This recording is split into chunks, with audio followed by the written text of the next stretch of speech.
O assunto agora é o projeto de lei da isenção do imposto de renda. A gente destacou bastante ontem aqui, a imprensa inteira destacou, como o presidente Lula disse que o aumento da faixa de isenção é uma reparação tributária aos mais pobres.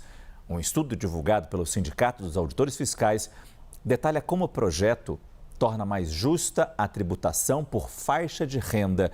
Thaís Herédia volta aqui para o estúdio para esclarecer qual o impacto dessa proposta de reforma do imposto de renda. 24 horas depois, já conseguimos entender melhor ou até definir o rumo que ela pode vir a ter no Congresso Nacional, Thaís?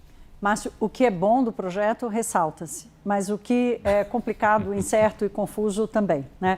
Então, a compreensão sobre o projeto de lei vai aumentando, mas eu acho que esse ponto que a gente vai destacar aqui hoje, que talvez seja a principal discussão e dela o Congresso não vai escapar, que é realmente conduzir uma justiça tributária no Brasil, né? O sistema tributário brasileiro, ele tem baixa progressividade, isso significa que ele cobra mais de quem ganha menos, no consumo, na renda, e isso é uma coisa que vai precisar começar a mudar em algum momento. Sempre foi um grande entrave para o crescimento, Márcio. Esse estudo do Sindifisco é muito interessante, porque essa leitura que a gente vai fazer aqui agora, ela deixa muito óbvio a necessidade de fazer essa correção na progressividade, ou seja, quanto mais renda, mais imposto no país. Essa escadinha que a gente está vendo, que sobe, que desce, ela vai acompanhando as faixas salariais que começam lá de meio a um salário mínimo, até mais de 300 salários mínimos, e esse numerozinho que está em cima é a chamada alíquota efetiva. Não é a alíquota da tabela, é a alíquota que as faixas de renda efetivamente pagam todos os anos sobre a sua renda. Então vamos ver o que acontece aqui, Márcio. Ela começa ali em 0,5% de alíquota efetiva sobre a renda e ela vai subir com meio a um salário mínimo, ela vai subindo e chega de 3 a 5 salários mínimos, que é onde está a faixa de renda de até R$5.000, né? Talvez um pouco menos, mais para 3 salários do que para 5. A taxa efetiva aqui no cálculo do Sindifisco é de 3,2%. Quando vai para de 5 a 7 salários, sobe para 6.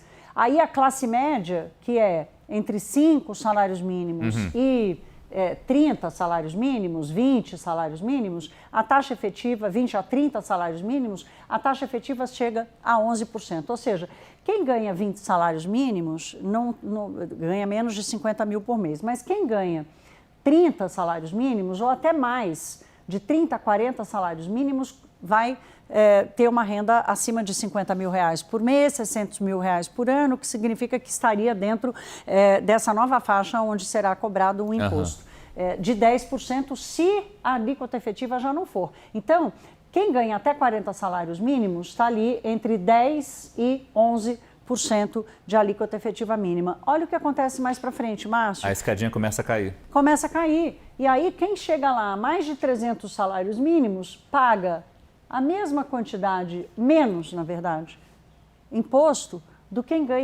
quem ganha de 5 a 7 salários mínimos. Então, essa é a correção que uma das partes desse projeto, que é a que trata especificamente da criação dessa alíquota para acima de R$50.000, trata. Então, vamos dar uma olhada aqui nessa conta, na outra conta que o Sindifisco faz, que é super interessante, que então, aplicada a taxa mínima de 10% e corrigida a isenção para até R$5.000 de salário. Vamos dar uma olhada aqui como fica, então, acho que é a próxima tela.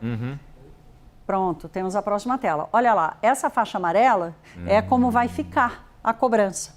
Então, presta atenção, aqui tende a 0, e mesmo nessas primeiras faixas aqui, até quem ganha até 20 salários mínimos, há uma correção para baixo, porque como a faixa de isenção vai diminuir, o cálculo das faixas de isenção da renda ajuda um pouco. Então, essa escada, ela sofre um reajuste super importante. E olha lá o que acontece com quem ganha mais de 300 salários mínimos, vai pagar uma alíquota acima de 10% e vai pagar uma alíquota muito mais condizente com esse tamanho de renda. Esse buraco que fica entre a antiga escada e esse novo patamar, não é uma escada, porque ele fica igual para todo mundo ali, né? Quer dizer, com uma ligeira subida, claro, para quem ganha mais.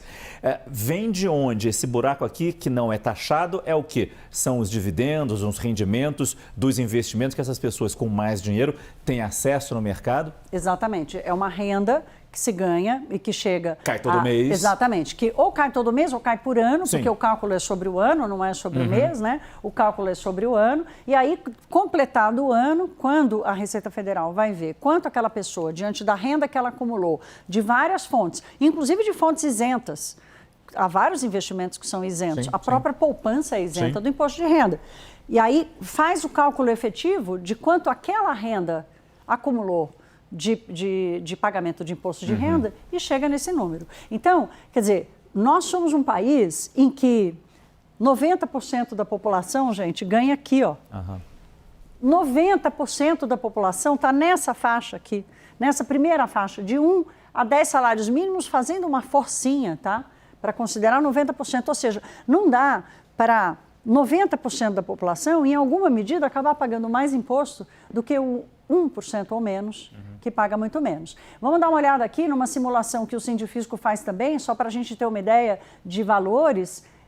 A renda bruta de R$5.000 atualmente paga um imposto de R$335, um valor, aqui é a renda bruta, tá? O valor líquido acaba caindo para 4.600 e alguma coisa, a alíquota efetiva 6,7%, como a gente trouxe aqui. E agora, com a proposta? Uma renda bruta de R$5.000 não paga nada, dinheiro na conta, R$5.000. É a justiça tributária que o governo defende. A gente não sabe se vai ser alcançada, já que esse projeto vai para a Câmara, já chegou na Câmara, já chegou no Senado, chegou no Congresso e vai ser possivelmente mexido.